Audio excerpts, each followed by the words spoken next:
Boa tarde, boa tardinha a todos, a todas. Eu sou Marilene Maia, integro a equipe do Instituto Humanitas Unicinos. Sejam todas, todos bem-vindos a mais este IHU Ideias, né? Uma história do IHU. O IHU Ideias é o evento que permanece, né, ao longo dos seus anos todos. Todas as quintas-feiras, às 17h30, então é muito importante contar com a sua participação e contar com a sua participação agora ainda pelo chat, né? Para saber mais sobre a programação do IHU, então convidamos que acessem o site ihu.unicinos.br. Convidamos a assistir os vídeos que estão lá disponíveis, se inscrever no canal do IHU, compartilhando, então, os conteúdos do Instituto nas suas redes sociais também. Lembramos que a íntegra deste nosso evento, desse nosso IHU Ideias, ficará disponível no canal do YouTube do IHU e poderá ser acessada e compartilhada, então, quando quisermos. Hoje recebemos com muita alegria o professor José Geraldo Souza Júnior, que tematizará direitos fundamentais e a Constituição da Terra. Esta conferência, ela, além de ser transmitida ao vivo pelo YouTube, do canal do IHU, no Facebook, ela também está sendo transmitida pelo Facebook do CEPAT, Centro de Promoção de Agentes de Transformação, parceiro de longa data do IHU. Um recado importante é que, se você se matriculou ou pretende se matricular neste evento, é importante acessar o formulário disponível no link disponível no chat. É muito fácil e, caso tenha alguma dificuldade, o colega Lucas poderá contribuir para a superação dessa. Falar um pouquinho do José Geraldo de Souza Júnior é difícil, né? Porque, na verdade, ele tem uma trajetória longa, né?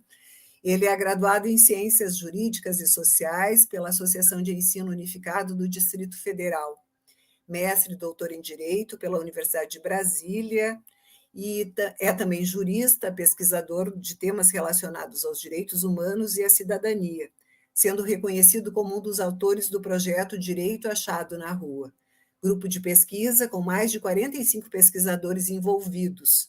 Professor da UNB, desde 1985, ocupou postos importantes dentro e fora da universidade. Foi chefe de gabinete, procurador jurídico na gestão do professor Cristóvão Buarque, dirigiu o Departamento de Política do Ensino Superior no Ministério de Educação, é membro do Conselho Federal da Ordem dos Advogados do Brasil, onde acumula 3 décadas de atuação na defesa dos direitos civis e de mediação de conflitos sociais. Em 2008, foi escolhido reitor em eleição realizada com voto paritário de professores, estudantes e funcionários da UNB. É autor de, entre outros, Sociedade Democrática, pela Universidade de Brasília, em 2007, O Direito Achado na Rua, Concepção e Prática, em 2015, pela Lumen Juris, e para um debate teórico, conceitual e político sobre os direitos humanos, pela editora Plácido, em 2016.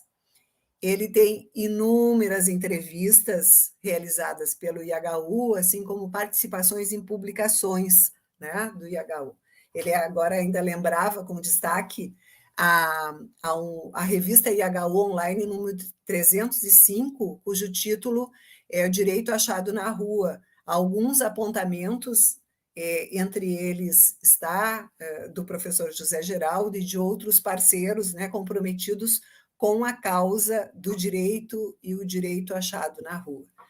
Então, é importante dizer que a sua presença e as suas ideias têm contribuído enormemente, né, para todos os lutadores, né, então, da cidadania e da garantia dos direitos para toda a população, especialmente aquela excluída do acesso à distribuição das riquezas neste nosso Brasil.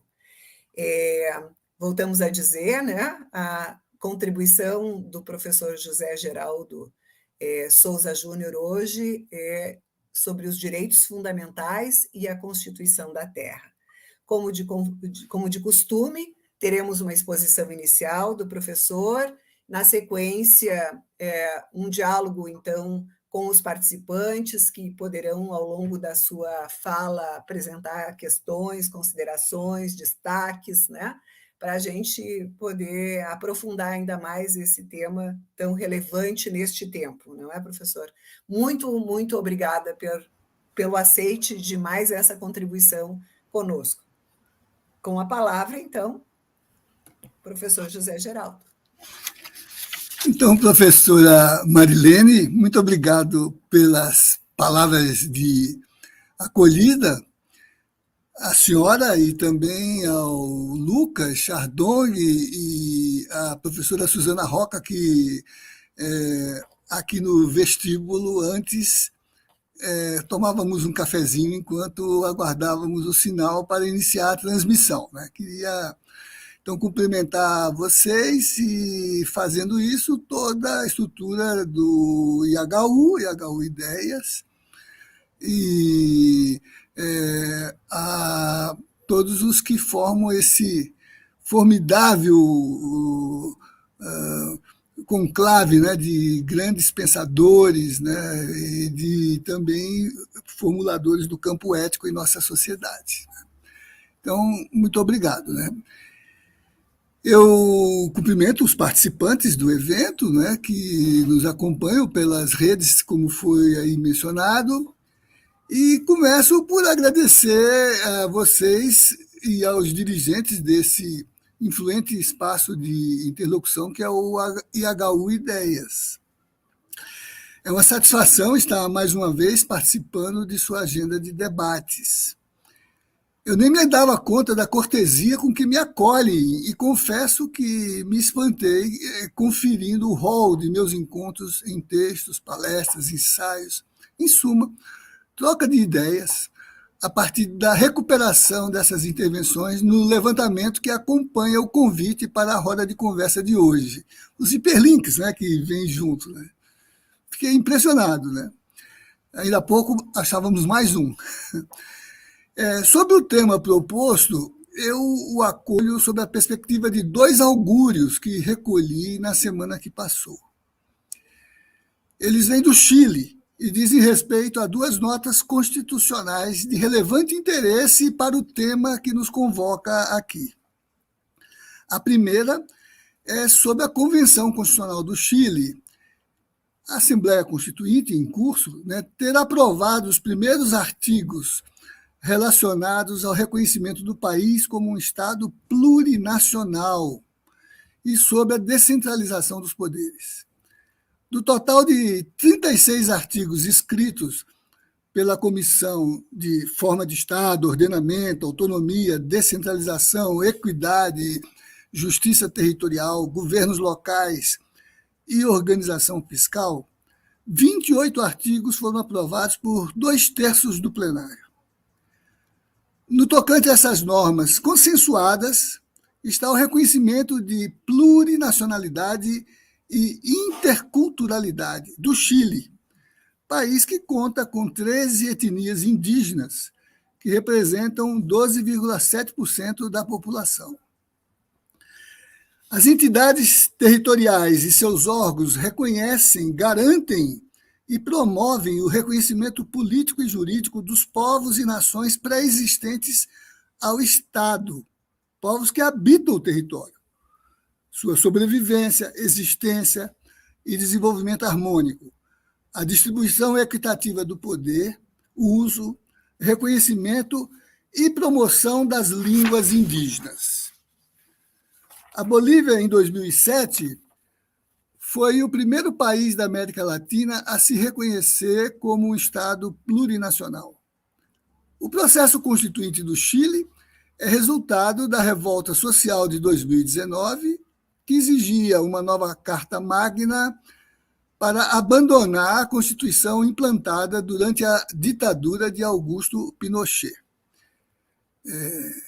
Ditadura semelhante aqui no Brasil, na data de hoje, por exemplo, 31 de março, né, Nós, os brasileiros de raiz popular, continuamos a reverberar, né, a nossa objeção a esse autoritarismo que se instalou então e que quer recrudescer agora. A Convenção Constitucional foi eleita após um plebiscito popular que obteve mais de 70% do apoio da população chilena. Entre os 155 constituintes chilenos, 15 deputados representam os povos originários que até março podem votar sobre quais propostas serão levadas pela bancada indígena à Constituinte. Agora, a segunda nota, eu mencionei duas, né? A Convenção Constitucional do Chile acaba de aprovar, por 104 votos a favor, 45 votos contra e 2 abstenções, o seguinte artigo que será incluído na seção de princípios do novo texto constitucional. Artigo 9º. Natureza. Natureza, indivíduos e povos são interdependentes e formam um todo inseparável. Natureza, indivíduos e povos são interdependentes e formam um todo inseparável. Sobre essa aprovação, leio em Brasil de Fato, matéria assinada por Pablo Solon, que é um ativista ambiental e político boliviano. Ele serviu como embaixador da Bolívia nas Nações Unidas entre 2009 e 2011, durante o governo do presidente Evo Morales, trabalhando pelos direitos dos povos indígenas, pelo direito humano à água e pelo Dia Internacional da Mãe Terra. Ajudou a impulsionar parte das negociações sobre mudanças climáticas e a articular a Conferência Mundial dos Povos sobre Mudanças Climáticas e os Direitos da Mãe Terra, que foi realizada em Cochabamba em 2010. No texto de Pablo Solon, encontro que, segundo ele, com o domínio que tem do tema e por ser testemunha de sua construção política, a matéria que acontece agora no Chile é auspiciosa porque, diz Pablo, né, se a natureza é sujeito de direitos, a situação é radicalmente nova, porque agora esse rio, essa lagoa, pode levar o poluidor às autoridades e tribunais competentes para que tomem providências para deter e reparar os danos. Qualquer cidadão ou comunidade deve poder falar por aquele rio ou lago que está morrendo, assim como qualquer membro da sociedade pode e deve interceder em defesa de uma criança que está sendo maltratada. O argumento de que o rio não pode ter direitos porque não pode se defender na justiça desmorona quando vemos como em nossa legislação crianças, idosos e deficientes têm direitos mesmo que não possam exercê-los sozinhos. Além disso, há ouvidorias e a criação da ouvidoria da natureza que o constituinte chileno está discutindo. Os direitos da natureza, portanto, vão muito além da proteção da natureza, porque nos dizem que não podemos tratar seres não humanos como simples objetos, coisas, recursos. Natureza é vida, não é insumo. Nesse momento, a pergunta que o entrevistador poderia fazer, diz Pablo, é se então não podemos cortar uma árvore, extrair minerais ou usar água de um rio? Diz ele, os direitos da natureza não promovem uma natureza intocável. Na própria natureza existem ciclos de afetação entre as diferentes espécies. O problema está quando uma espécie, a humana, e em particular os proprietários de grandes propriedades e empreendimentos, começam a afetar a capacidade de regeneração da natureza. Pegar alguns peixes não é uma violação dos direitos da natureza, mas a pesca intensiva que mata todos os peixes e sua capacidade de reprodução é uma violação dos direitos desses peixes. Os direitos da natureza nos obrigam a pensar em termos do outro não humano, a partir de uma perspectiva sistêmica e não apenas particular. Por que os direitos da natureza estão surgindo agora com tanta força e começando a ser reconhecidos nas regulamentações nacionais e locais de vários países? Aqui mesmo no Brasil, há 2, 3 meses, o Senado considerou que os animais não humanos são seres sencientes, não são coisas. Diz Pablo, porque nosso planeta, nossos ecossistemas e nosso clima estão entrando em colapso devido ao total desrespeito aos ciclos vitais da natureza. Como humanidade, estamos enfrentando a 6ª extinção na Terra e o mais grave é que somos o meteorito e, em particular, aqueles que querem fazer prevalecer seus direitos de propriedade sobre tudo. O cerne dos direitos da natureza é o equilíbrio biocêntrico, centrado no todo e não apenas nos seres humanos. O que se busca é recuperar o equilíbrio que é quebrado pelo vórtice do crescimento ilimitado em um planeta finito em que poucos consideram ter direitos absolutos de propriedade sobre uma natureza inerte que é percebida apenas como fonte de riqueza. Na natureza, nada cresce para sempre. Todos os processos tendem a um equilíbrio dinâmico. O ser humano deve superar nosso olhar antropocêntrico, que se agravou com a modernidade e que nos faz esquecer que somos parte desse todo. Portanto, a natureza tem direitos. O Estado e a sociedade têm o dever de protegê-los e respeitá-los. O Estado deve adotar uma gestão ecologicamente responsável e promover a educação ambiental e científica por meio de processos permanentes de capacitação e aprendizado. Falta agora a aprovação dos artigos que desenvolvem e efetivam esse princípio. E então, o novo texto constitucional, estamos falando do Chile, é aprovado em referendo de toda a população. O caminho é longo e complexo, mas esse passo é histórico.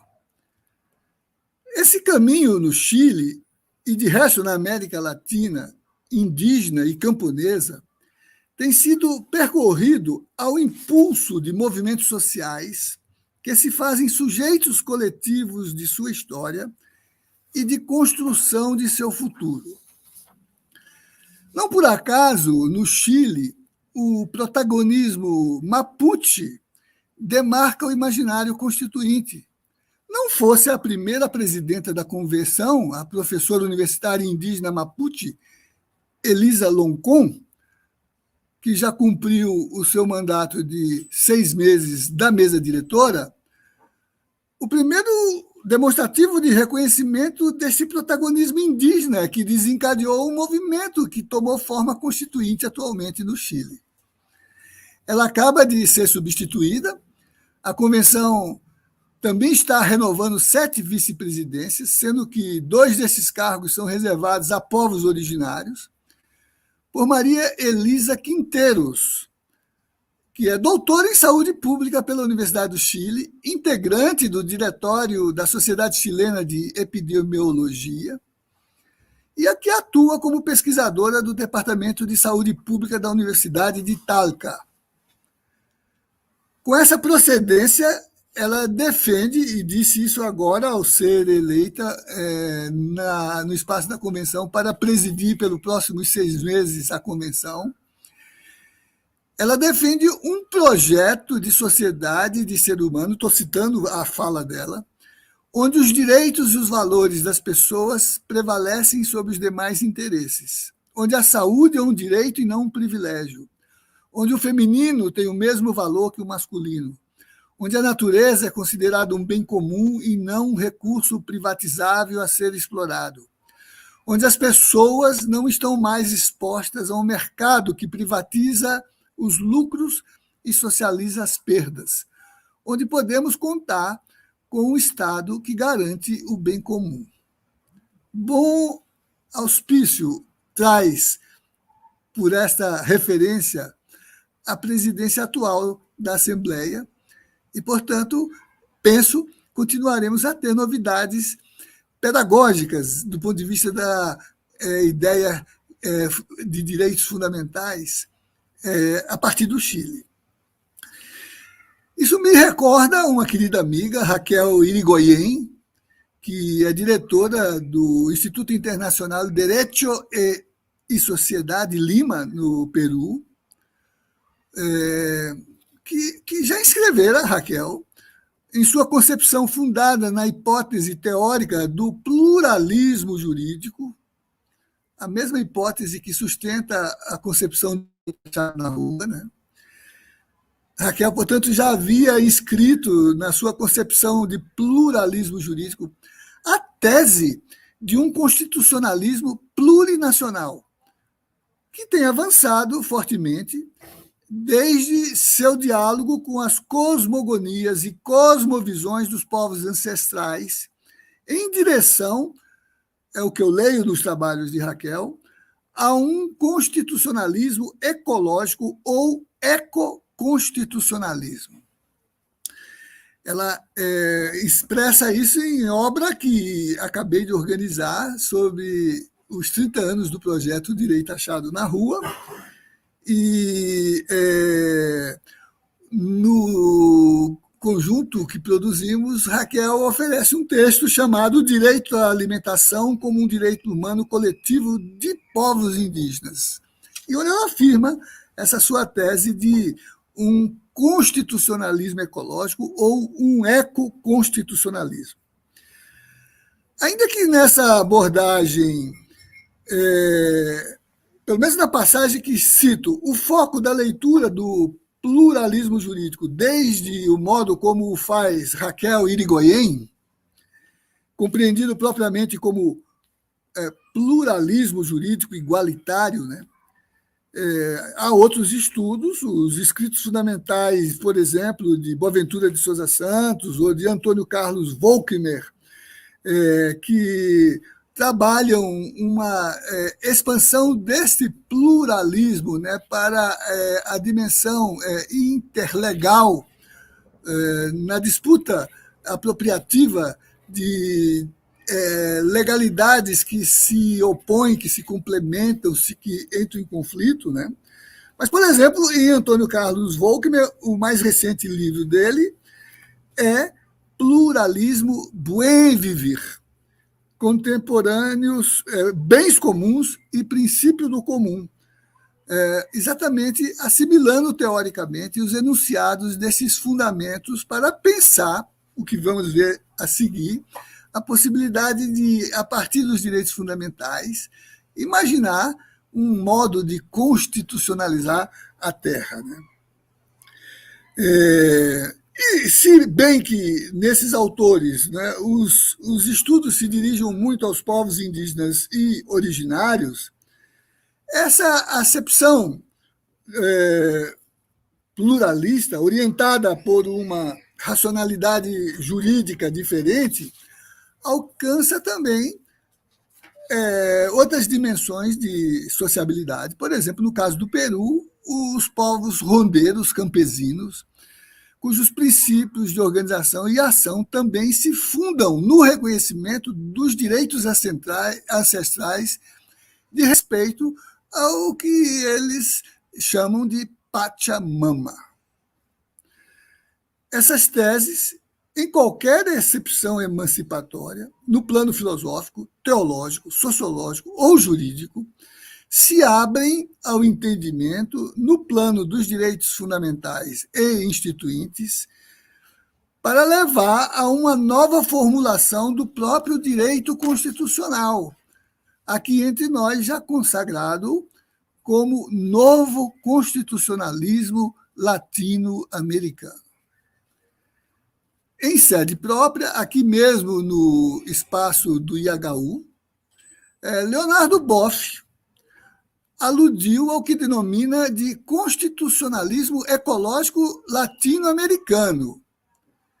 Isso está num artigo que ele publicou no IHU Notícias, e que vocês facilmente localizam aí nos hiperlinks do Instituto. Mas desse artigo eu retiro a seguinte passagem. Boff. As modernas constituições se fundam sob um contrato social de cunho antropocêntrico. Não incluem o contrato natural, que é o acordo e a reciprocidade que devem existir entre os seres humanos e a terra viva, que tudo nos dá e que nós, em retribuição, a cuidamos e preservamos. Em razão disso, seria natural reconhecer que ela e os seres que compõem seriam portadores de direitos. Os clássicos contratualistas, como Kant, Hobbes, restringiam, no entanto, a ética e o direito apenas às relações entre os humanos. Somente se admitia obrigações humanas para com os demais seres, especialmente os animais, no sentido de não destruí-los ou submetê-los a sofrimentos e crueldades desnecessárias. A desconsideração de que cada ser possui valor intrínseco, independente de seu uso humano, uso racional, e que é portador de direito de existir dentro do mesmo habitat comum, o planeta Terra, abriu caminho a que a natureza fosse tratada como mero objeto a ser explorado sem qualquer consideração, em alguns casos até a sua exaustão. Coube, entretanto, à América Latina, como o mostrou o notável criminalista e juiz da Corte Suprema da Argentina, Eugênio Raul Zaffaroni. O texto dele se chama La Pachamama y el Humano, é um texto de 2012, desenvolveu um pensamento constitucionalista de natureza ecológica, no qual a Terra e todos os seres da natureza, particularmente os vivos e os animais, são titulares de direitos.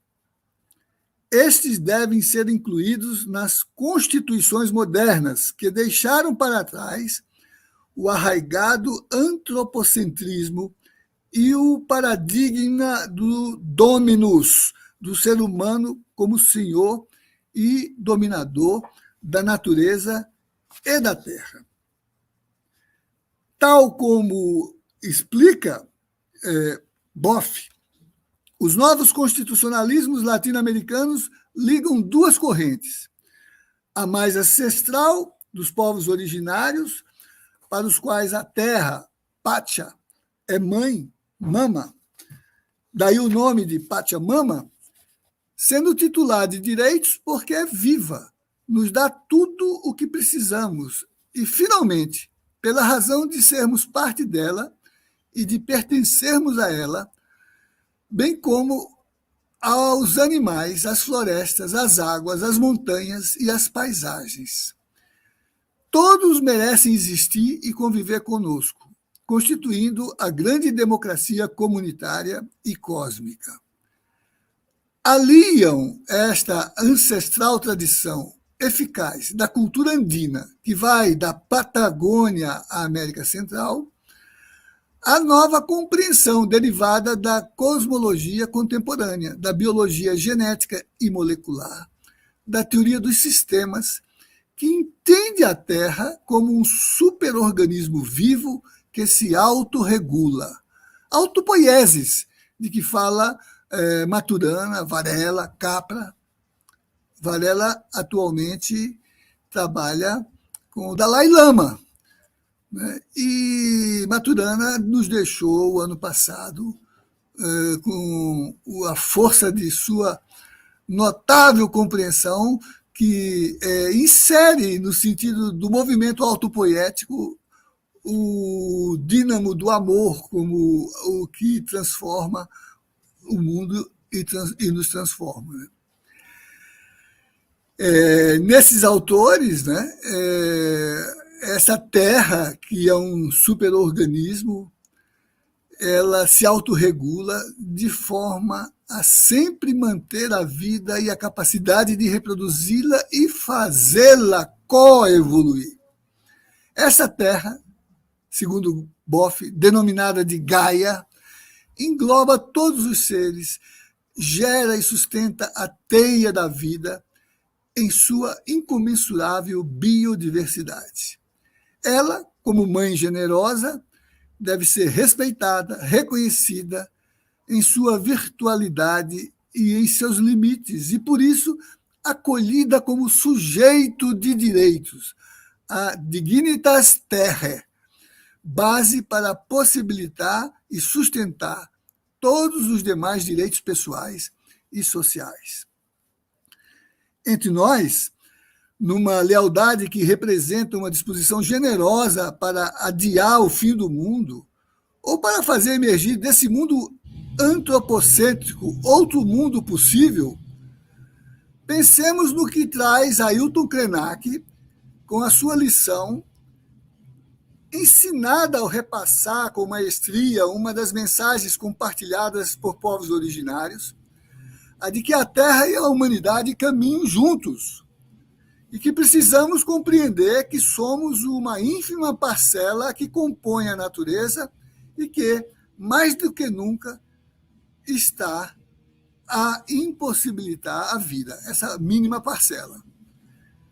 Para Krenak, o vital é que possamos nos abrir para outros mundos, onde a diversidade e a pluralidade também estejam presentes, sem serem caçadas, sem serem humilhadas, sem serem caladas, e que possamos também experimentar, viver em um mundo no qual ninguém precise ficar invisível, no qual possamos ser quem somos, cada um com a sua singularidade, humanos nas suas competências, nas suas deficiências, nas suas dificuldades, e que sejamos capazes também de reciprocidade, que é um lema que deveria estar entre aqueles que propõem que nos juntemos para pensar mundos.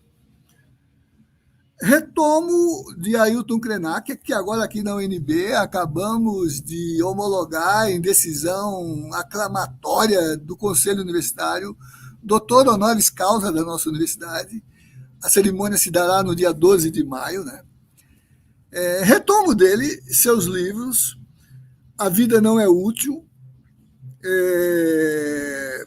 assim como o livro Ideias para Adiar o Fim do Mundo, sobre os quais me debrucei, né, quando preparei exatamente o memorial para a outorga do título de doutor honoris causa.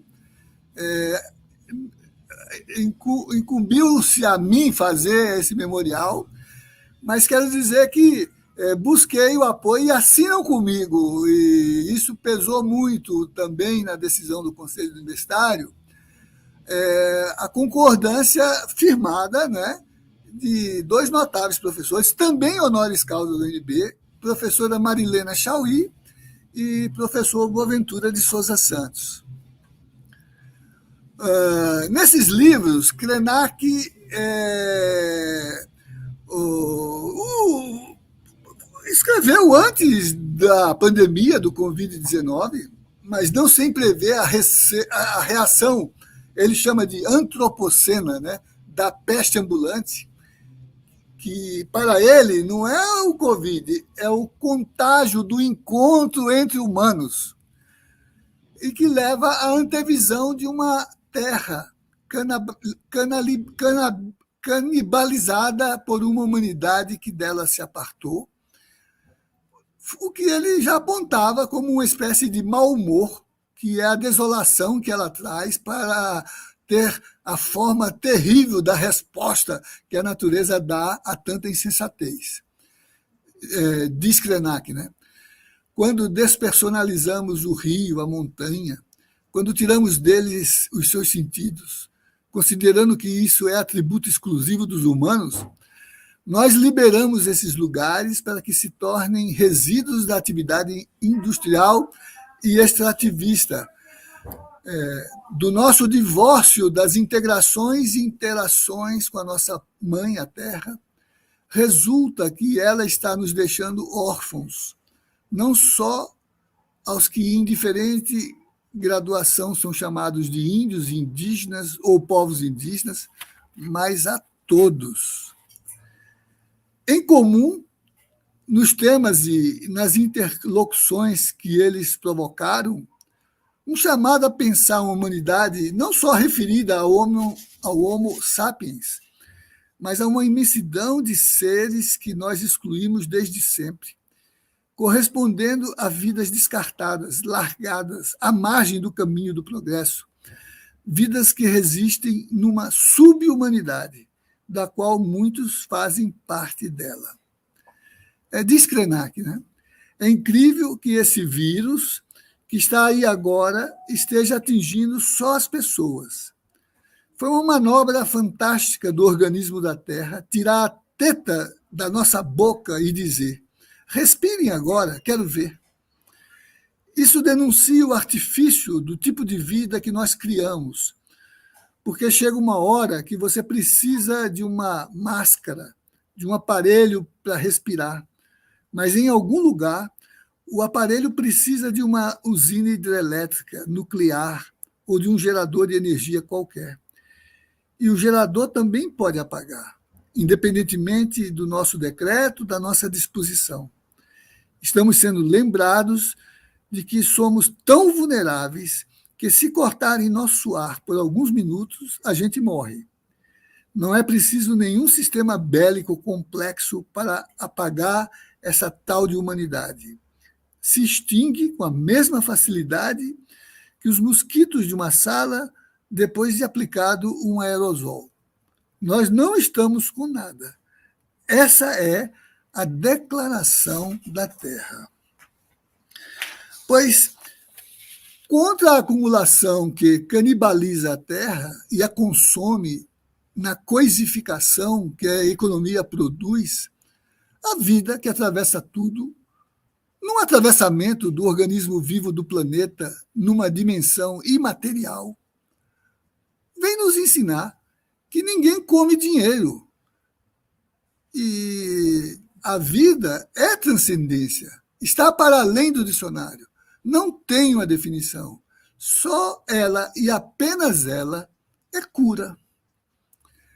Mas para tal é preciso reconfigurar o mundo, sobretudo após a pandemia, o que, da perspectiva dos povos indígenas, significa passar por transformações, sonhar, imaginar, de modo coletivo, um mundo para reinserir a humanidade, abrindo frestas de entendimento nesse entorno que é o mundo do conhecimento, para poder pensar outros modos de habitar o planeta, de sustentar o céu.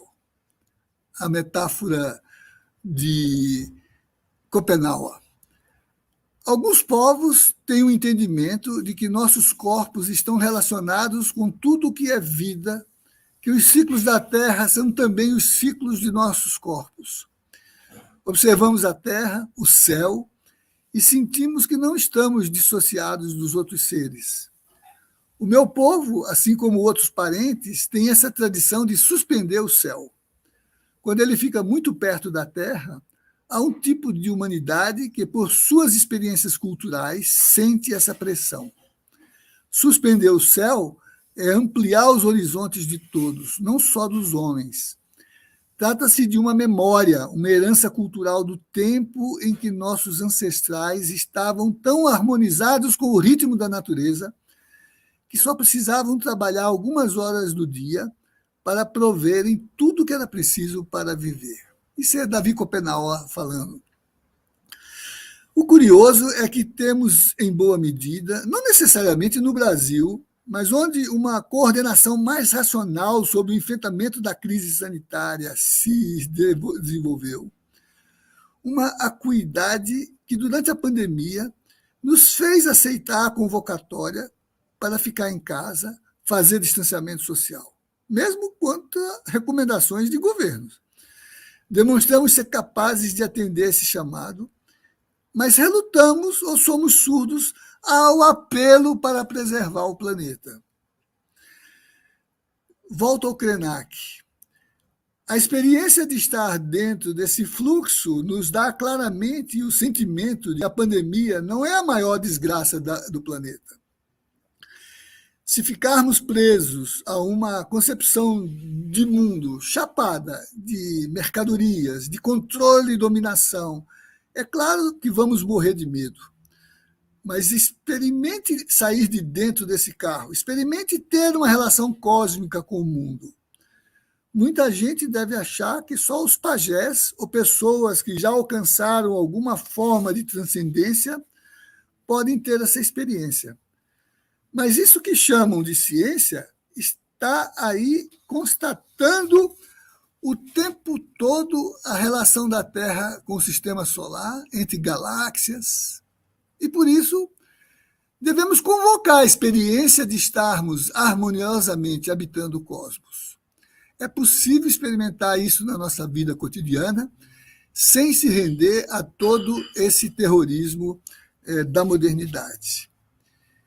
Enquanto isso, por causa do vírus, vivemos hoje uma experiência de isolamento social, como está sendo definido o confinamento, em que todas as pessoas têm que se recolher. Se durante um tempo éramos nós, os povos indígenas, que estávamos ameaçados da ruptura ou da extinção do sentido da nossa vida, hoje estamos todos diante da iminência de a Terra não suportar a nossa demanda. Assistimos a uma tragédia de gente morrendo em diferentes lugares do planeta, ao ponto de, na Itália, os corpos serem transportados para incineração em caminhões, cenas que vimos terrificados pela televisão. Uma mudança que estanque a erosão da vida, provocada por uma modernidade que instrumentaliza a existência e a mente humana, pede uma mudança também na escala de utilidade. Pede que se restabeleça a sanidade do viver, segundo aquela orientação de pisar suavemente na terra, de forma que pouco depois de nossa passagem não seja mais possível rastrear nossas pegadas e que nossas marcas, ao contrário, nessa vida canibalizadora, estão ficando cada vez mais profundas. E cada movimento que um de nós faz, todos fazemos. Foi-se a ideia de que cada um deixa a sua pegada individual no mundo. Quando eu piso no chão, não é o meu rastro que fica, é o nosso. E é o rastro de uma humanidade desorientada, pisando fundo. Os povos originários ainda estão presentes nesse mundo, não porque foram excluídos, mas porque escaparam. É interessante lembrar isso. Em várias regiões do planeta, resistiram com toda a força e coragem para não serem completamente engolfados por este mundo utilitário.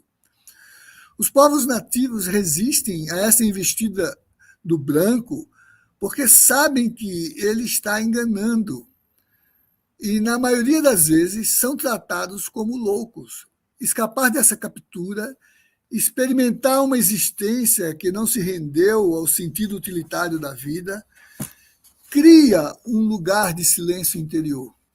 Nas regiões que sofreram uma forte interferência utilitária da vida, essa experiência de silêncio foi prejudicada. Tem razão José Éder Benatti, conforme ele indica em seu memorial de titulação na Universidade Federal do Pará, apresentado a uma banca examinadora da qual fiz parte, sobre a trajetória acadêmica que vai do agrarismo aos direitos socioambientais. Ele diz: para fazer um contraponto a todas as ações nefastas contra a natureza e o ser humano, um dos caminhos é apoiar e fortalecer a luta dos povos e comunidades tradicionais em defesa de seus territórios e cultura, pois a proteção das terras tradicionalmente ocupadas constitui condição para a consolidação de um modelo democrático e participativo de distribuição e gestão sustentável do meio ambiente. No território tradicional, insere-se a vida do planeta e da humanidade.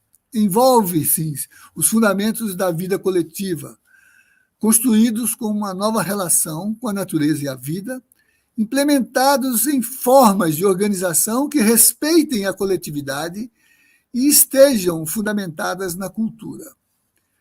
A discussão sobre o reconhecimento dos direitos da natureza ou o reconhecimento da natureza como um sujeito de direito necessariamente perpassa pelo entendimento sobre antropocentrismo, que é a valoração extrínseca e utilitarista dos recursos naturais, e ecocentrismo, biocentrismo, que é a valoração intrínseca da natureza. Será necessário questionar a relação formal entre ser humano e natureza, a valoração jurídica existente entre sujeito e objeto, direito de propriedade e valor econômico. Com menos incisividade e ao estilo declamatório próprio dos documentos internacionais, um tanto da preocupação mais principiológica vem das Nações Unidas, com esse vislumbre de consciência, desde que ela se abriu para as manifestações do social e não apenas dos Estados-parte, pautando os temas dos direitos humanos e os temas ecológicos. É o que se pode vislumbrar no documento conhecido como Carta da Terra. A Carta da Terra é uma declaração de princípios éticos fundamentais para a construção de uma sociedade global justa, sustentável e pacífica.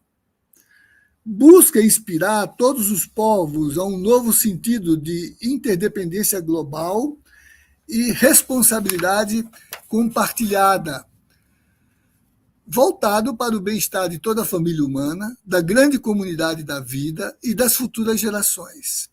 É uma visão de esperança e um chamado à ação. Oferece um novo marco, inclusivo e integralmente ético, para guiar a transição para um futuro sustentável.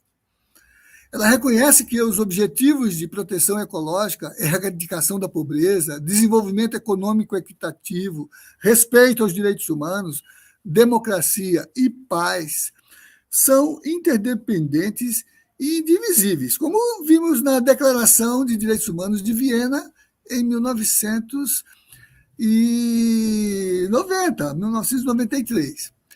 O documento A Carta da Terra é resultado de uma década de diálogo intercultural em torno de objetivos comuns e valores compartilhados. O projeto começou como uma iniciativa das Nações Unidas, mas se desenvolveu e finalizou como iniciativa global da sociedade civil. Em 2000, a Comissão da Carta da Terra, uma entidade internacional independente, concluiu e divulgou o documento como a Carta dos Povos. A redação da Carta da Terra envolveu o mais inclusivo e participativo processo associado à criação de uma declaração internacional. Esse processo é a fonte básica de sua legitimidade como um marco ou um guia ético. A legitimidade do documento foi fortalecida pela adesão de mais de 4.500 organizações, incluindo vários organismos governamentais e organizações internacionais. Vamos encontrar no seu comitê de redação gente do mundo todo. O comitê foi presidido pelo ex-chanceler da última formação soviética, Mikhail Gorbachev. Mercedes Souza fez parte do grupo, mas aqui um dos seus redatores foi Leonardo Boff. A Carta da Terra foi primeiramente idealizada pela Comissão Mundial sobre o Meio Ambiente e Desenvolvimento das Nações Unidas em 1987. Durante o ano de 1992, no Rio de Janeiro, foi realizada a Conferência das Nações Unidas sobre o Meio Ambiente e o Desenvolvimento, também conhecida por Rio 92 ou Eco 92, onde foi elaborada a primeira versão da Carta da Terra. Paralelo a isso, o mesmo evento foi assinado por 179 países para constituir a Agenda 21, um instrumento de planejamento com o intuito de alertar para uma sociedade sustentável. Desdobramento da Carta da Terra.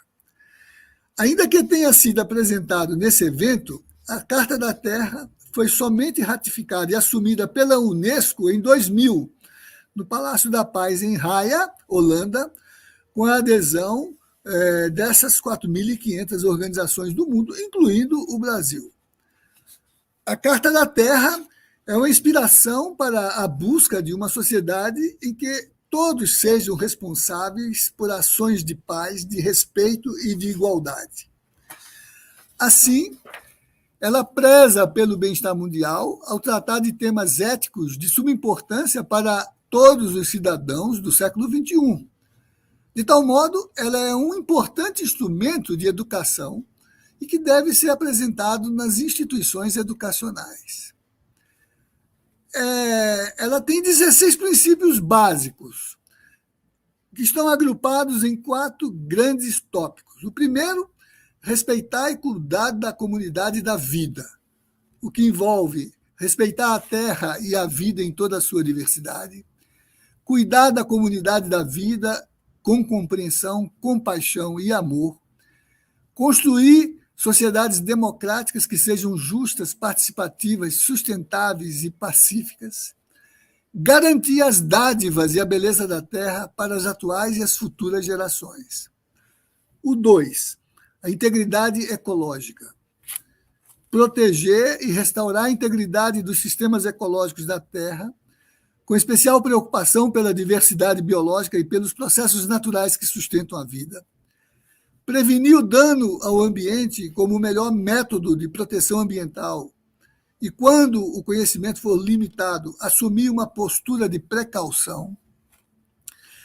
Adotar padrões de produção, consumo e reprodução que protejam as capacidades regenerativas da terra, os direitos humanos e o bem-estar comunitário.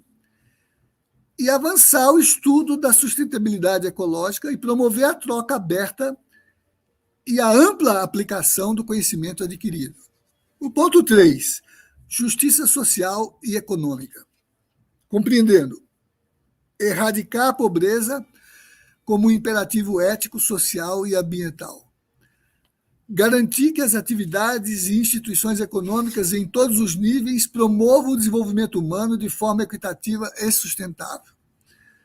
Afirmar a igualdade e a equidade de gênero como pré-requisitos para o desenvolvimento sustentável e assegurar o acesso universal à educação, à assistência de saúde e às oportunidades econômicas.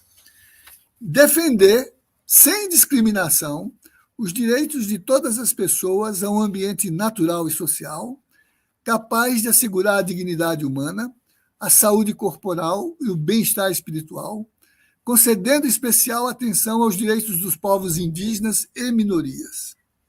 O 4º ponto, democracia, não violência e paz.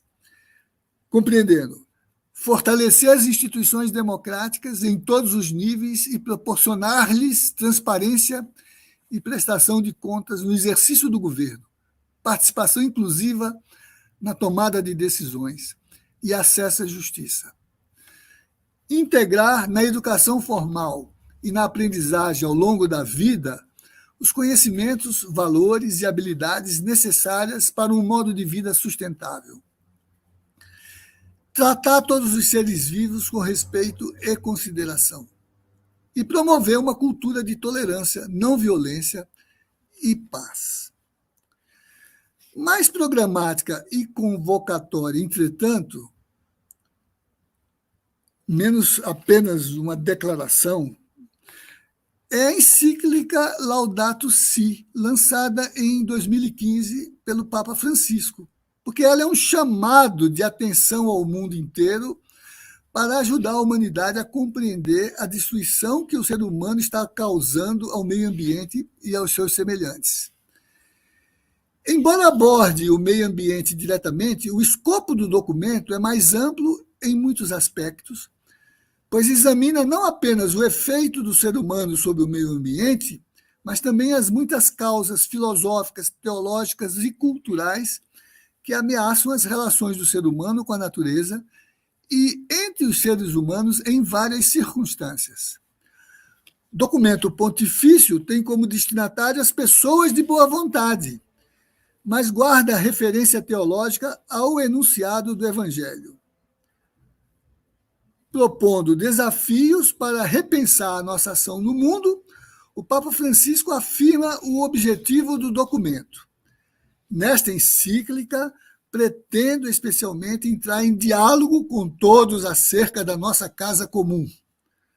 Entretanto, em diálogo, como ele diz, pois lanço um convite urgente a renovar o diálogo sobre a maneira como estamos a construir o futuro do planeta, precisamos de um debate que nos una a todos, porque o desafio ambiental que vivemos e as suas raízes humanas dizem respeito e têm impacto sobre todos nós.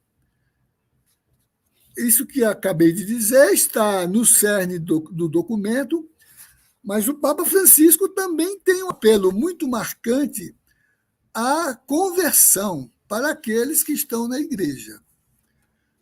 Ele diz: a crise ecológica é um apelo a uma profunda conversão interior. Entretanto, temos de reconhecer também que alguns cristãos, até comprometidos e piedosos, com o pretexto de realismo pragmático, frequentemente se burlam das preocupações pelo meio ambiente. Outros são passivos, não se decidem a mudar os seus hábitos e tornam-se incoerentes. Falta-lhes, pois, uma conversão ecológica, que comporta deixar emergir, nas relações com o mundo que os rodeia, todas as consequências do encontro com Jesus. Viver a vocação de guardiões da obra de Deus não é algo de opcional, nem um aspecto secundário da experiência cristã, mas parte essencial de uma existência virtuosa. É o número 217 da Laudato Si. Diferentemente do caráter, às vezes, até declamatório dos chamados consensos, alguns protelatórios, gato-pardistas, se diria, com Lampedusa, né, dos organismos internacionais, o chamado pontifício, com seu núcleo pastoral, convoca ao serviço, ao discernir, para agir. É o cuidado de que fala Leonardo Boff. Todos em toda parte, engajados numa disposição ecológica que leve a humanidade a escolher seu futuro, o que bem pode ser escolher ter futuro. Isso está num belíssimo texto do Boff, chamado A Terra na Palma da Mão, uma nova visão do planeta e da humanidade, que a Vozes publicou agora em 2016. Não é ocasional que o Papa Francisco tenha acolhido fortes enunciados de Leonardo Boff, quando compôs a carta encíclica Laudato Si. Leonardo me disse que o Papa acolheu todos que ele enviou. E que o Papa, na Laudato Si, sob o cuidado da Casa Comum, quer mobilizar energias que preservem nosso futuro comum por meio de uma ação política e econômica em diálogo para a plenitude humana.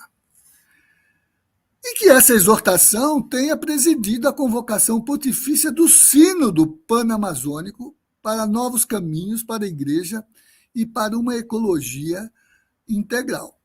Basta ver, né, a Comissão Episcopal para a Amazônia, a Rede Eclesial Panamazônica, a REPAM Brasil, o documento Amazônia, Novos Caminhos para a Igreja e para uma Ecologia Integral, o documento preparatório, né, que se orienta segundo a proposta de uma relação harmoniosa entre a natureza e o Criador e expressa com clareza o fundamento ético de que a defesa da terra não tem outra finalidade senão a defesa da vida.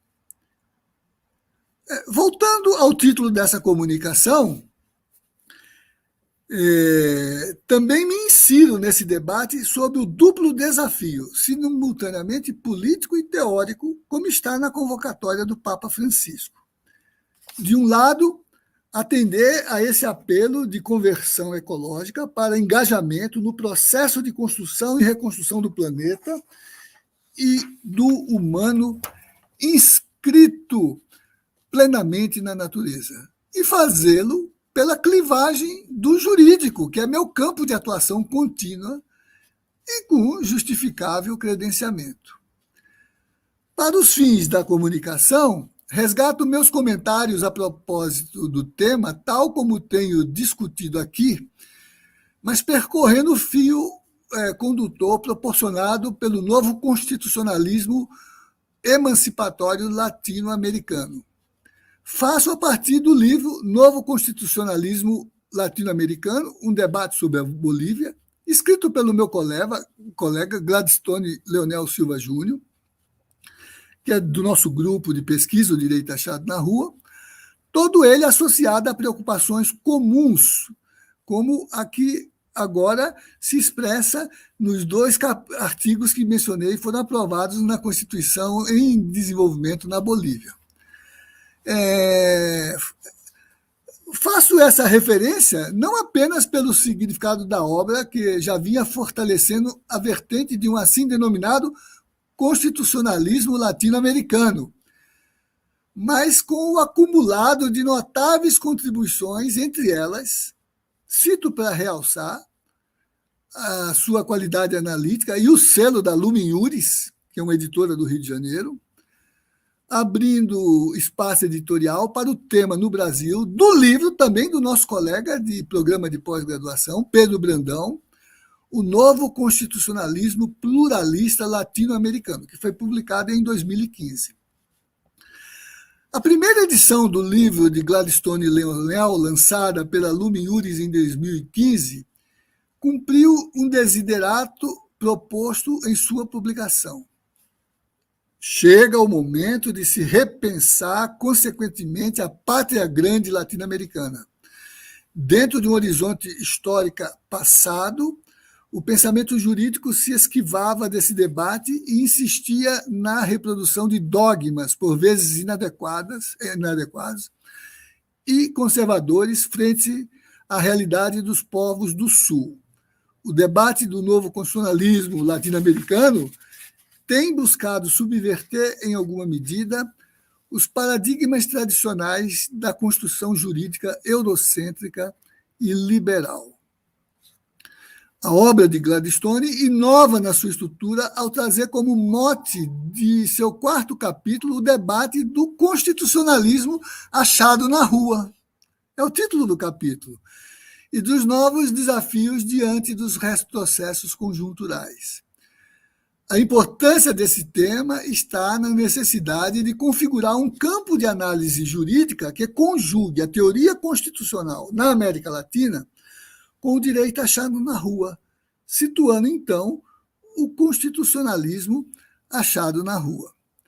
Principalmente porque o arranque epistemológico dessa concepção teórico-política postula uma leitura sobre o constitucionalismo ao acicate da conjuntura de assalto neoliberal às constituições democráticas participativas, atributos do novo constitucionalismo latino-americano, para o qual concorre o direito achado na rua, como bem indica o professor Menelik de Carvalho Neto, em interessante artigo cujo título é A Contribuição do Direito Achado na Rua para um Constitucionalismo Democrático, chamando a atenção para a virtualidade heurística de o direito achado na rua, ao mostrar a sua atualidade teórica para romper com a visão redutora, formalista, antipovo e autoritária que se retrai diante do movimento do social e que perde a perspectiva de apreensão do nexo interno entre o sistema de direitos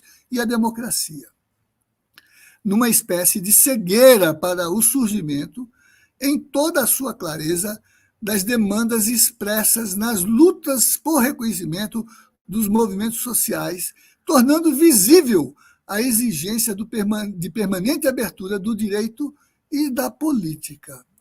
Esse texto está publicado no volume 10 da série O Direito Achado na Rua, Introdução Crítica ao Direito como Liberdade. E num conjunto de outros artigos que formam, nesse volume, uma seção inteira chamada Pluralismo Jurídico e Constitucionalismo Achado na Rua. É assim que Gladstone traz para o livro, que eu já mencionei, essa novidade em relação aos estudos desse campo, refinando a aproximação que já havia ensaiado em coautoria comigo, nesse sentido, conforme o ensaio La lucha por la constituinte e reforma del sistema político em Brasil, caminhos hacia um constitucionalismo desde la calle, que nós publicamos na revista La Migranha, editada pela vice-presidência da Bolívia, sob a égide da Constituição Boliviana de 2007. Após a primeira edição do livro de Gladstone, trazer a apresentação de Rubem Martinez Dalmau e o prefácio de Oscar Vega Camacho, eu também contribuí para o prefácio desse livro, né, numa discussão sobre um constitucionalismo que seja achado na aldeia, nas comunidades campesinas, nos sindicatos, nos rios, na natureza, nos laboratórios de alta precisão tecnológica e até na academia jurídica, tamanha amplitude do catálogo de direitos e dos processos constituintes democráticos do denominado novo constitucionalismo latino-americano. A experiência do novo constitucionalismo latino-americano já apresenta alguns desafios, seja diante dos retrocessos conjunturais do continente, seja em decorrência de suas próprias limitações político-jurídicas. Eles são todos enfrentados e também com Antônio Escrivão Filho fizemos esse enfrentamento para situar um patamar, né, que prefigure, sob a perspectiva do que estamos chamando de constitucionalismo latino-americano, e nele, em desenvolvimento, um constitucionalismo achado na rua, a nossa disposição, né, de uma aliança na teoria constitucional para percorrer com o direito constitucional um caminho em que ele retome a sua função social. Uma espécie de devolução conceitual para a sociedade da função constitucional de atribuir sentido político ao direito através do reconhecimento teórico e conceitual da luta social como expressão cotidiana da soberania popular. Um reencontro entre a teoria constitucional e o direito compreendido como a enunciação dos princípios de uma legítima organização social da liberdade, em que se escreve a contínua abertura de novos temas que vem compor a agenda dos chamados direitos fundamentais e nela a Carta, a Constituição da Terra, né, que é o objeto da nossa discussão aqui hoje. Então, eu deixo essas anotações para o diálogo com os que nos acompanham, né, lembrando que no campo filosófico, no campo sociológico, no campo teológico, no campo jurídico, o processo é contínuo e nunca se completa, é um afazer permanente, é uma construção sem trégua, é uma disputa contínua, é uma tomada de posições para realizar um projeto de sociedade, um projeto de comunidade, um projeto de vida, né? De vida bem vivida. Muito obrigado. Nós que agradecemos, professor José Geraldo, que bom fazer essa viagem no tempo de construções, de sistematizações, né, que vem trazendo uma outra perspectiva de vida que passa também pela Constituição, né? Deve passar também pela Constituição, né? Exemplo do Chile que foi anunciado aí. E nesse sentido, de imediato, a gente já partilha as considerações de muitos dos que estão conosco. A gente pode começar com a Andréa Brasil. Brilhante e emocionante exposição, professor José Geraldo. Gostaria de ouvi-lo, se possível, sobre a constitucionalização dos direitos da natureza e a via da judicialização para sua defesa e proteção. Parabéns ao povo chileno pelas transformações corajosas e inspiradoras. Poderíamos continuar com a questão posta pelo Gabriel, contra a tentação do ser humano de sentir dominus explorador da natureza, podemos dizer que os caminhos e os princípios da ética e as eleições políticas são soluções decisivas para o futuro do nosso planeta? Então, quem sabe podemos começar por aí, professor? Sim. Então, eu começo com a Andréia, né? Andréia é uma parceira nessa reflexão, nesse trabalho, né?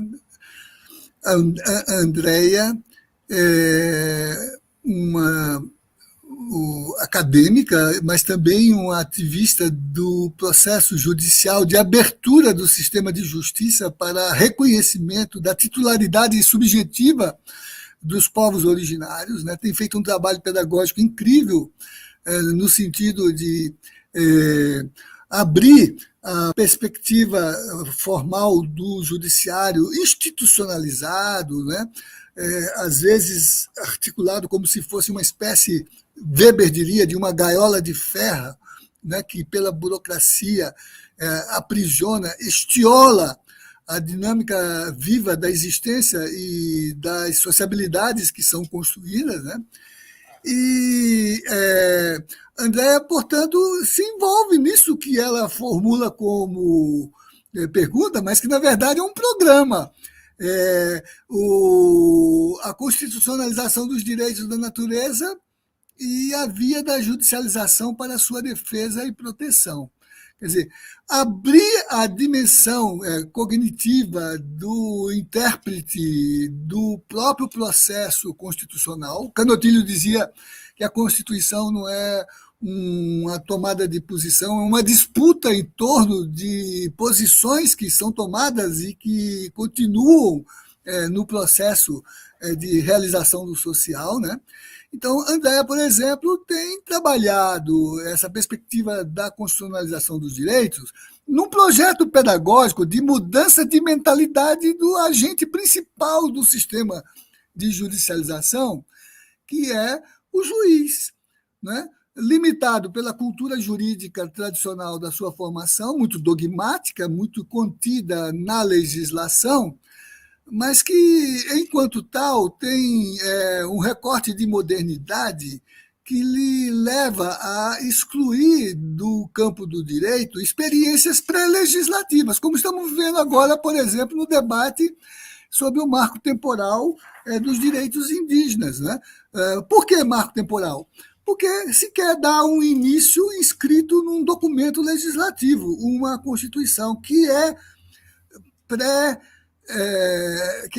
pós a experiência histórica e antropológica da existência dos povos originários, que já se constituíam em formação de direitos, já se constituíam, né, nos seus usos, nas suas tradições, nos seus modos de existir, de reexistir, né?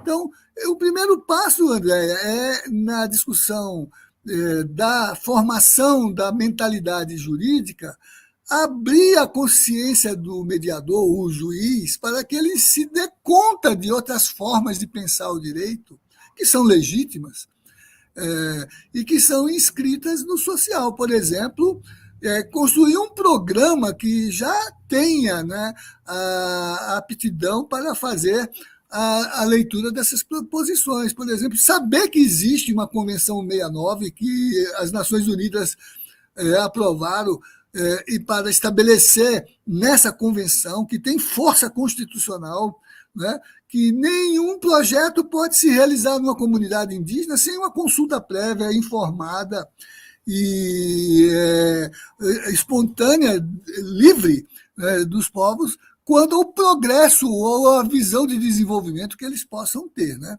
Então, essa formação. E a Andréa tem conseguido abrir, né, pautas pedagógicas para que os juízes se ponham em contato com os povos originários para mergulhar nas suas cosmovisões, entender o alcance de suas representações sociais sobre vida, terra, território,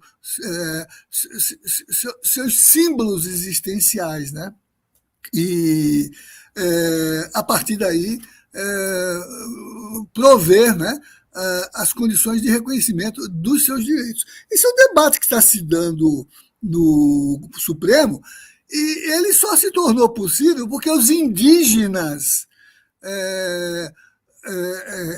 instrumentalizados por uma aliança com as universidades que os capacitaram do ponto de vista de estratégias de argumentação, puderam ocupar o espaço da tribuna do tribunal e demonstrar essa referência contra as teses de objeção que querem legalizar algo que é uma convenção de interesses num mundo definido pelo modo de acumulação que mercadoriza a vida e a existência, né? Então, Andréa, eu queria só tomar que o programa que você desenvolve já é uma referência importante, né, para pensar essa condição, né, de abertura de constitucionalização por vias, inclusive de judicialização, né,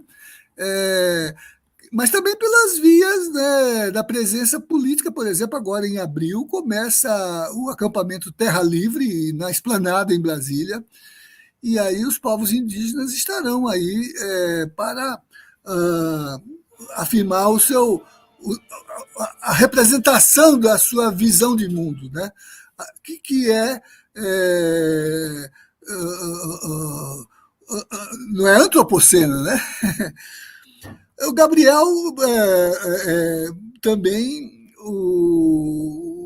coloca essa questão que tem a ver com o debate paradigmático, né? A visão de progresso que a modernidade trouxe, que é separar o homem da natureza, o sujeito do objeto, coisificou o real e, inclusive, reduziu o humano a coisa quando se tratou de afirmar, né, um modo de construir o progresso, do que o sistema de colonização foi a sua expressão mais exacerbada. A ética esvaiu-se nessa dimensão, porque o planeta, configurado como território, espaço de produção de insumos, matéria-prima de apropriação para o acumulado econômico, foi desumanizado. E nele, tudo que não fosse o acumulador na vertente empreendedora do capitalismo que ativa esse progresso, foi desumanizado, incluindo aqueles que, mesmo com características biológicas assentadas na linguagem genética da possibilidade do humano, foram desumanizados no processo econômico, ou no processo teológico, ou no processo político, né? Pela escravização, pela segregação de gênero, pela hierarquia produtiva no sistema de classes, né?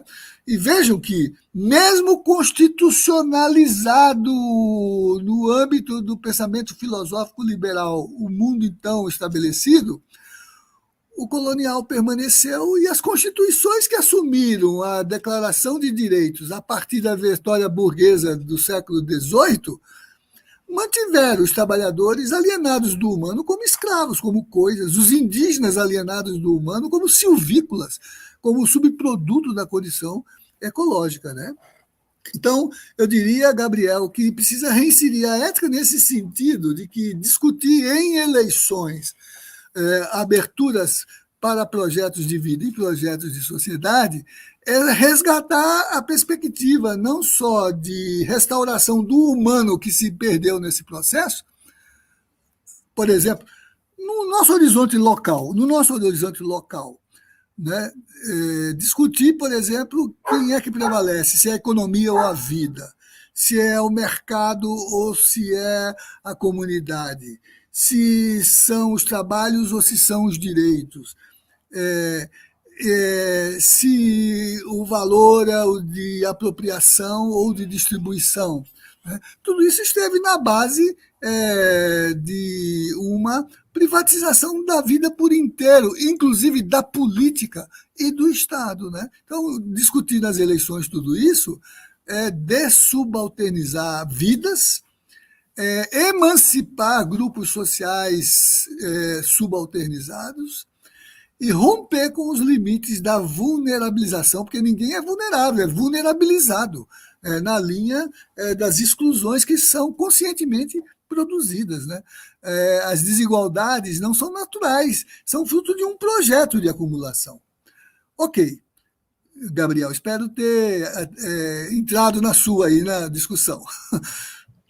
É bem desafiador esse tempo, né, que estamos vivendo. Eu quero dizer que todo esse debate a gente encontra no site do IHU. Todos os dias eu não começo o meu dia sem uma revisão da pauta que está posta nas entrevistas, nos artigos.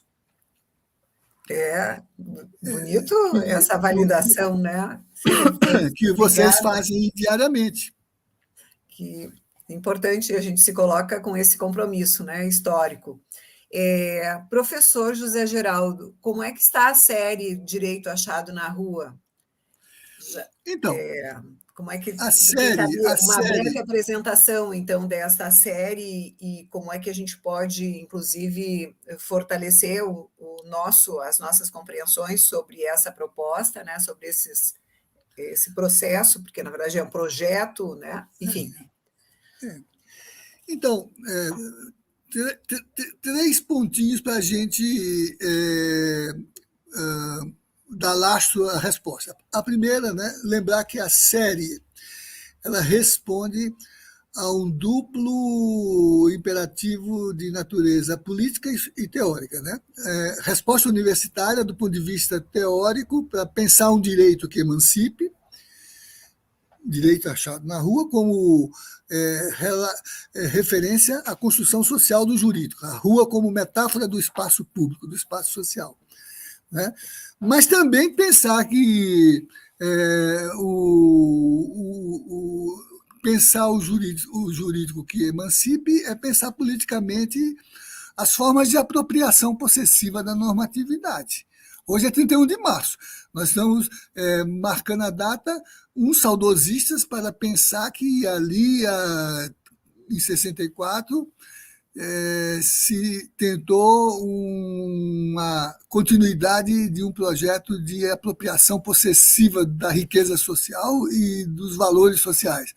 Mas a maioria de nós refuta isso, e, todavia, tudo isso foi produzido, de um lado, por uma normatividade que legitimou o terror de Estado, que legitimou a forma repressiva do direito. Né?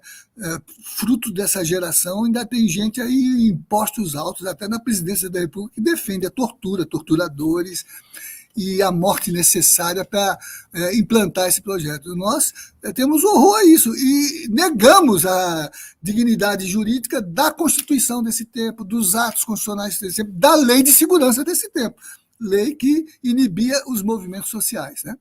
Então, esse é o primeiro ponto, teórico-político. pensar qual direito que a gente vai discutir em termos daquilo que na universidade se prepara como projeto acadêmico. A partir daí, então, a construção do projeto Direito Achado na Rua, quer dizer, o diálogo com os movimentos sociais, as formas sociais de criação do direito, e fazê-lo sob a indissociabilidade entre ensino, pesquisa e extensão. Então, o Direito Achado na Rua é ensino, é disciplina de cursos de graduação e de pós, é extensão, porque é projetos de diálogo com a sociedade, e é pesquisa, porque orienta os achados, né, para que se tornem qualificações conceituais e teóricas sobre o jurídico. Daí o projeto, que na parte pedagógica tomou a forma de um curso de capacitação de assessorias jurídicas de movimentos sociais. A série a que se referiu. Então, nós temos uma série crítica. Em 30 anos, o projeto tem 30 anos, ela se desdobrou em, atualmente, 10 volumes. Introdução crítica ao direito, introdução crítica ao direito do trabalho, introdução crítica ao direito à saúde, introdução crítica ao direito das mulheres, introdução crítica ao direito da saúde numa versão em espanhol modificada, introdução crítica à justiça de transição, introdução crítica à comunicação, introdução crítica ao direito urbanístico, e agora a introdução crítica ao direito como liberdade. A série, ela está, nesse momento, no 10º volume, mas os pesquisadores estão construindo bases para novas edições. Enquanto isso, essas bases vêm sendo levantadas nos seminários, como esse que fizemos em dezembro de 19, 30 anos do Direito Achado na Rua, né, em que novos achados foram referidos, novas perspectivas emergentes foram definidas, novas condições de travessia na conjuntura foram avaliadas, novos temas. E aí, parte desse material é produzido numa outra série chamada Direito Vivo, que a editora Lumen Juris publica, e que já tem 5 volumes publicados. O último deles, exatamente, questões emergentes, travessias e revisitações. Né? Então, fora daí, são os espaços que a gente tem de interlocução. Por exemplo, com a TV Expresso 61, o programa O Direito Achado na Rua, que dialoga com os pesquisadores, dando a condição da sua contribuição, e os vários grupos que vão sendo formados. Agora mesmo, um grupo novo surgiu no Amapá, a partir de um curso de pós-graduação interinstitucional que a UNB desenvolve com o Tribunal de Justiça do Amapá, e que tem, na sua maioria, né, estudantes magistrados ou serventuários da Justiça, e que, em função da disciplina do Direito Achado na Rua, acabam de criar uma coluna no jornal local chamado Direito Achado nos campos, nos rios, nas florestas amapaenses. E toda semana um texto de reflexão é publicado nessa coluna. Toda semana. Magistrados, olha, Andréia, você que conhece o grupo porque já andou por lá. Né? Toda semana um texto trabalha, né, essa abertura da judicialização, porque vocês são de juízes, são de desembargadores, são de serventuários, mas com o olhar expandido do jurídico, que vai para além da lei, e às vezes até contra ela. Né? Então, Marilene, nós temos um blog que eu vou dizer aqui, se o Lucas puder depois colocar aí no rodapé, eu também posso fazer isso. Enquanto eu falo, eu vou colocando o www, o Direito Achado na Rua, tudo junto, blogspot.com. Coloquei no nosso... Será que foi? E que pode ser visitado por todos. Aí vão ver todo esse material, os cursos, o acervo do YouTube, as publicações, as linhas de pesquisa. É, eu acho que não foi a minha publicação. É, é, Vou o colocar de novo. Lucas foi, chegou Foi? aí no chat privado, e penso que está chegando aí no chat, aí, ó, Ah, chegou, no chat pronto. coletivo. Tá, Pronto. tá. Então Por exemplo, podemos mergulhar mais.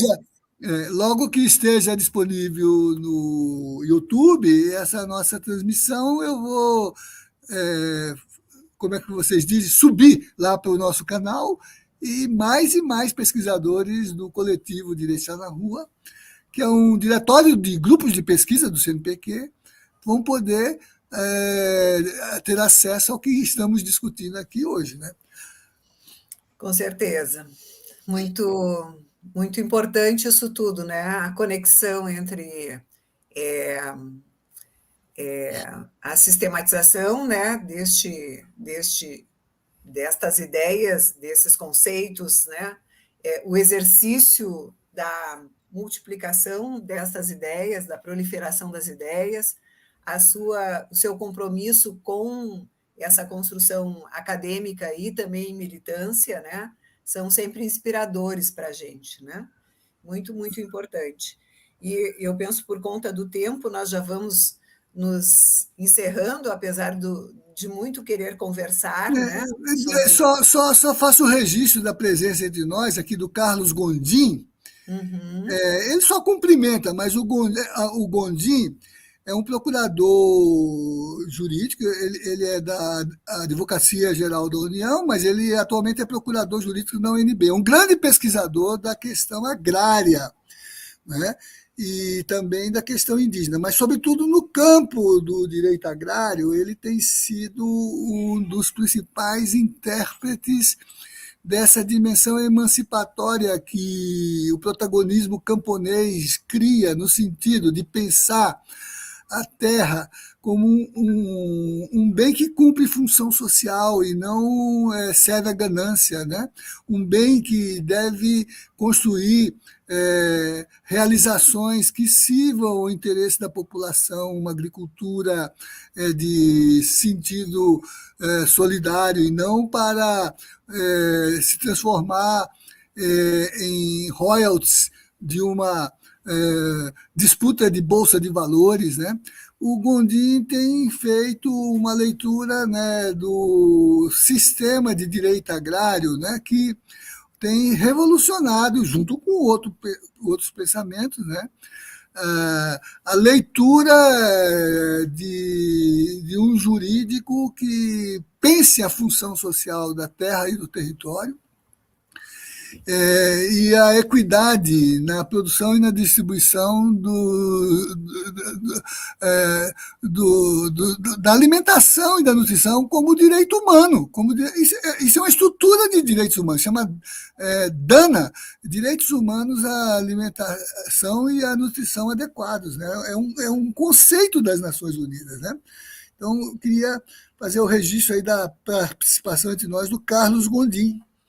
Que legal, e eu tinha me conectado aqui com o Carlos para valorizar o seu comentário, dizendo que, de fato, é uma fala, a sua fala é uma fala impactante, né? Ela ilustra muito da sua experiência, e isso ganha vigor, né? E é temperada de esperança, né? Que é, de fato, uma necessidade nesse tempo, mais do que nunca nesse tempo, né? De a gente poder vislumbrar outras perspectivas, né? Esperançando, né? Em movimento, né? E muito bonito também muito bonita a valorização dos seus parceiros, né? De jornada, né? Estou vendo a Mariana, estou vendo a Mariana aí, que é da Bahia, Mariana, professora da Universidade Estadual da Bahia, Salvador. olha Olha aí. só, muito Suponho que lindo. seja ela, porque ela é Mariana Veras, essa que está aí é Mariana V, né? Mas para se Uhum. expressar assim, de ideia linda, de tudo, isso é a Mariana mesmo, porque ela. Ah, ela estudou aí em São Leopoldo, ela fez o doutorado dela em São Leopoldo. É mesmo, é. É, Olha é, só, que conexão boa, que é. muitas inspirações para nós também, né? O Uhum. Gabriel, o Guarnieri aqui, né? Enfim, é, de fato, estamos muito felizes, né, de poder vislumbrar é, um, um outro direito, né, para, de fato, a gente garantir direitos, né, e vida é, vida plena para toda a gente. Bem vivida, né? Como dizem os Bem nossos vivida, irmãos. Bem viver, né? bem vivida, inspirado pelos povos originários aí. Muito bem. Nossa gratidão mais uma vez, professor José Geraldo, por estar conosco em mais este momento, né? São tantos, foram tantos. Agradecemos também a participação de todos, de todas as contribuições nesse debate, a multiplicação desse debate que é tão importante para todos Isso. neste tempo. Veja, Marilene, que o Gondim agora conceituou a observação dele. Antes era afetuosa, agora é conceitual, né? Olha aí. Aham. Lindo, seguimos na luta pela terra como bem comum e como direito coletivo, superando a apropriação da terra como mercadoria privada e excludente. Obrigada, Carlos, né, por compartilhar, então, estar conosco e ser esse agente, né, importante na construção desse direito achado na rua, né, pelo caminho da terra, do alimento, que são fundamentais, né, à vida. Nós agradecemos também ao CEPAT, nosso parceiro, que transmitiu, né, mais este evento aqui do HU, e nós lembramos que na quinta-feira que vem, no dia 7, teremos mais um IHU Ideias com o tema Sinais de Esperança em Face ao Colapso do Armário, a encruzilhada para a comunidade cristã LGBTQIA+. Quem vai trazer elementos para esse debate é o professor Dr. James Ellison. Fica o convite, então, para que todos possamos seguir participando deste debate. E é claro que o professor José Geraldo já dizia,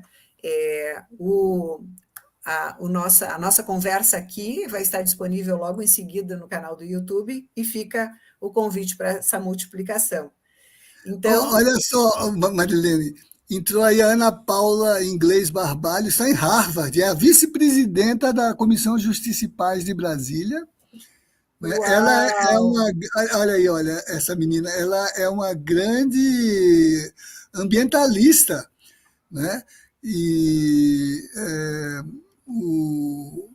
vem da biologia e ela trabalha agora para além da concepção, né, de implementação dos objetivos da a Agenda 30, né? Ela, Sociedade sustentável. ela se engajou numa mobilização de mulheres por direitos em escala mundial. Ela é nossa vice-presidenta aqui da Comissão de Justiça e Paz de Brasília. Olha só, obrigada pela presença, obrigada pela apresentação, José Geraldo. Né? Estamos ampliando os nossos horizontes, uma rede muito grande, né? De gente que vai fazendo um poder, né, diferente, né? Construindo um poder diferente. Enfim, obrigada. Desejamos uma noite muito boa para todos, com muita inspiração, né? Nesse tempo pascal, temos algumas atividades do IHU que nos movem aí a construir, pensar, refletir sobre a Páscoa, né? Neste tempo vivido. Então, e até logo mais, porque a gente continua junto, tá bom? Boa noite, professor. Boa noite a Boa todos e a noite, todas. professora Suzana e Lucas aí nos bastidores.